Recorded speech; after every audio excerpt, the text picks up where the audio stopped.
Breaking into the music business is a unique journey for everyone, but the love of the music and the culture is the connecting tie. These are the untold stories of how Canada's most prominent Black entertainment professionals got started in an industry that never sleeps. I'm Alicia Ace West. And I'm Trezor. Welcome to Season 4 of Amplify.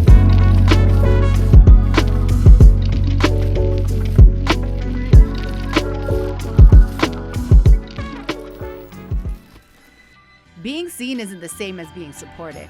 Right now, Black creatives in Canada are moving through a moment where visibility is trending. But what about accountability? That's not always part of the deal. I feel like representation shines in the spotlight, but access stays locked backstage. True. In this episode, we explore what it really means to show up in the now and what it costs to stay. Several companies around the world are beginning to quietly step back from their DEI promises. The challenge is calling out the pullback while keeping the table open for discussion, getting people to understand what DEI actually is and why it still matters. Canadian ethos is we want to do good. We want to be the people who are the nice people. Does that mean it shows up in unconscious ways? Yes, it does. But I don't know that I can say there is a direct correlation between what's happening in the US and what's happening here. And I also would say that that's a comparison I wouldn't make because we have the UK, because you have Asia. What I will say is DEI oftentimes is just misunderstood. And it's misunderstood because people are thinking that it is to place people in roles and somehow miss the part about the fact that the person obviously needs to be qualified for the role. Don't hire me because I'm Black. Hire me because I'm Black, because I can do the job, and I'm Black, and I'm a woman, and I'm this age, and I'm a mom, and I reach these number of audiences. You'll get a better bang for your buck, if we're totally honest. And that's where Jemeni's story hits home. Because representation isn't policy, it's personal. It's walking into a room and realizing, once again, you're the only one there. It's code switching just to stay in the space you fought to enter. It's the kind of emotional labor that gets mistaken for opportunity. How do I define resilience is as a Black woman. That is the epitome of resilience to me.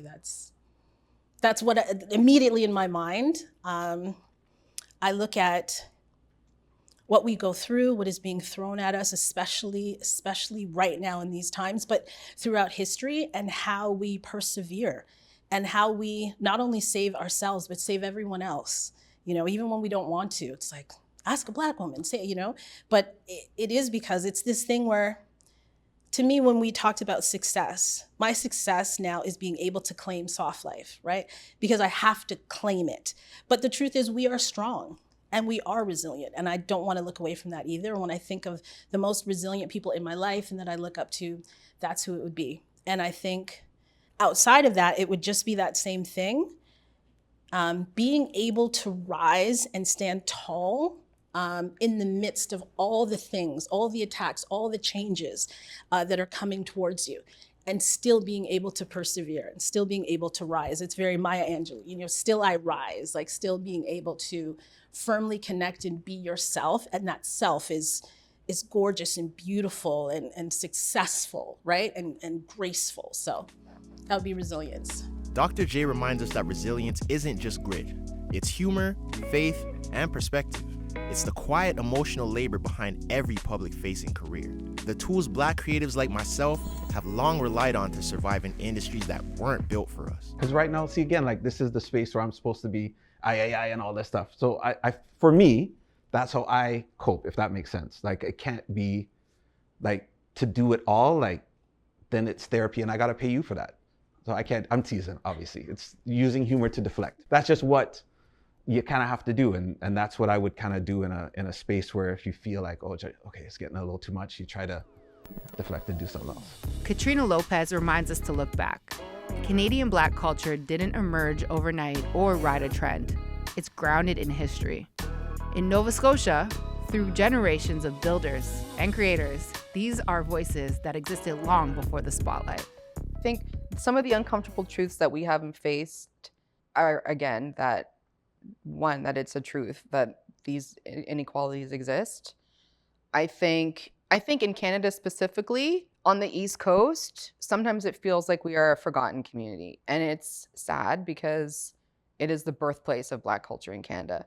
But I think when people think of Black culture in Canada, they think of Toronto and they think of Caribana and they think of, I mean, these are all important things. But even within the Black Canadian community, I feel like the African Nova Scotian community is sometimes forgotten and discarded. Imani knows the gap between visibility and access. Black women in media navigate the same barriers. They're sometimes seen but not heard, platformed but not paid, and celebrated in public but dismissed in private. I feel like what I've noticed across the board, especially for me in media, right? I'll talk to my experience, is like there's very few, for example, Black women in the media space, like even in journalism. And then sometimes, not all, because there's been such great people like Tracy Moore, who is so supportive and she's longstanding, with City Line and such an icon, super supportive, right? Someone who I can look up to as like a mentor, but also there's not enough, I think, mentorship. There's not enough conversation that happens between like the older generation who's, maybe they were the change makers, the ones who broke through the front lines, right? Maybe they were the first and only Black person on air, or whether that be they were the first and only Black person even in the newsroom, And so I think like when like there's not enough mentorship that happens, right? And you like, for me, I have to go out and seek out those mentors. And then sometimes it's like, well, you might have a great expertise on a certain area, but maybe not in the way that media is happening now, right? Like I don't maybe necessarily watch the 6 p.m. newscast anymore. So when we talk about digital things, there may be a gap. Alain knows that change isn't a solo act. Representation alone can feel performative, like a spotlight shining without shifting anything. Real progress, that only comes when people build together. The shifts I would see is there's more of us in front and behind the camera, and we're allowed to be authentic in a lot of spaces, which is amazing because 20 years ago we couldn't do that. 20 years ago you'd see some Caribana footage and that's it. I always find the battles that need to be fought is, representation. Do we need, like more than one radio station, or maybe just a radio station with a proper signal? Can we get that? Just a proper signal. We know about the politics of that. We won't get into that, right? I also feel that it would be nice to have a channel. Not something we want to do, but I mean, we have Afro Global, we have, things. So I think there's channels out there to support, but us as the community now, we have to also look outside, and say, what, the battles we face right now is still, again, of being treated the same. Like if you and I have 2 projects, if you get $1 million, I'm supposed to get $1 million. Don't give me 650 and try to make me do magic, because I still feel that's what happens. So again, there's lots more of us in better strategic places, but they got to treat us fairly when it comes to the budgets. This has always been an issue with Toronto, or Canada as a whole, right? Is that what really makes up the fabric and makes it so special are all these interwoven pieces and different cultures that come together. Whenever somebody comes from a different part of the world, they're always so amazed as to the incredible Thai food, the incredible African food, the incredible Chinese food, the incredible Caribbean food. Like anything you want, we have here, and it is the top of the top. And I feel like for whatever reason, the mainstream doesn't recognize that. It's only recent that you start to see different cultures being represented as radio personalities on mainstream radio. Like before, it was always like a cookie cutter, this is what they want. And it's like I said, it's only recent that I'll hear an Indian name as one of the main people for the morning show, and that would have been unheard of before. And I think it's so important that we recognize our worth, and that is what I've tried to do. I'm not waiting for somebody else to give me credit for what I do. I just pushing forward. I'm trying to make sure that this community has top entertainment, top events, top talent that is represented, and we're going to do our best for that. And I'm not going to wait for a TV station to say, well, hey, let's feature you on this or let's do that. because I'm not doing it for that. I'm not looking for that accolade. I want to make sure that this group is serviced. And I think sometimes it's short-sightedness because there are people that would prefer and work towards that. But I feel like there are so many aspects, as you mentioned, of our diaspora that make Toronto so special, you know, where I can go on a weekend and experience the best Afrobeats or Amapiano event, the best soca, the best dancehall, the best hip hop. Like, there are so many facets in different corners, and they're all happening at the same time and all doing well. And that is what makes Toronto so special. Emcee Ebone doesn't just talk about mentorship, he shows up for it. That means hands-on guidance, real-world support, and not just words or hashtags. For him, responsibility is more than a title. It's representation in action. So currently right now, I'm a project associate at OJIN, Ontario Justice Education Network, and I get to travel to all the youth facilities across Ontario, teaching them about their legal life skills. And I feel like a lot of the youth right now they feel like they lack opportunity. The opportunities are not there for them. And they're very money hungry, like they're looking for that next big bag. And it's not like my days, I didn't care to go work for $7, $8, $10, but now times have changed. Like, that can't really get you anywhere. So they're looking for that fast cash. And I feel like being a mentor to them shows them that, like, I care. Like, there's people who actually care. There's people who've been in your shoes. There's people who knew what it's like when you just want to make sure your parents are good or give them some money. So I understand whatever you're going through. And I feel like we just have to be more realistic and have an open-minded, like, we got to understand where they're coming from. Spex is thinking about what comes next. Protecting the present means preparing for the future. The question, what's next, isn't about ambition. It's about legacy. What you leave behind when the spotlight moves on. But the one thing that that keeps me up is really, you know, what's next? What can I do that hasn't been done before? Do I still want to do this? You know, just things like that is what really keeps me up at nighttime. But, you know, more what's next? Because everyone has their expiry date, you know, and you have to evolve. And I don't want to be a 60, 70-year-old DJ, you know what I mean? So I got to constantly think about what's next. And one thing about this industry is that everybody's one paycheck away from bankruptcy, you know? So how do we, and then within this industry on top of it, a lot of, you know, people, you know, fall for that illusion that everyone's rich within it, everyone has money, and everyone's driving big cars and has big houses and all that. And that might be true for the very few, but for most people, it really isn't. And within the industry that we're in, you know, at least for the most part, there's no pensions, you know, and things like that. So we really got to figure out how we can take advantage of what we're doing now, how we can collect as much as we can collect, and how we can save or invest what we can save and invest. Haviah Mighty learned the hard way. Longevity requires boundaries. You can't sustain what you never rest from. You gotta pause before the world forces you to, because burnout isn't a badge, it's a warning.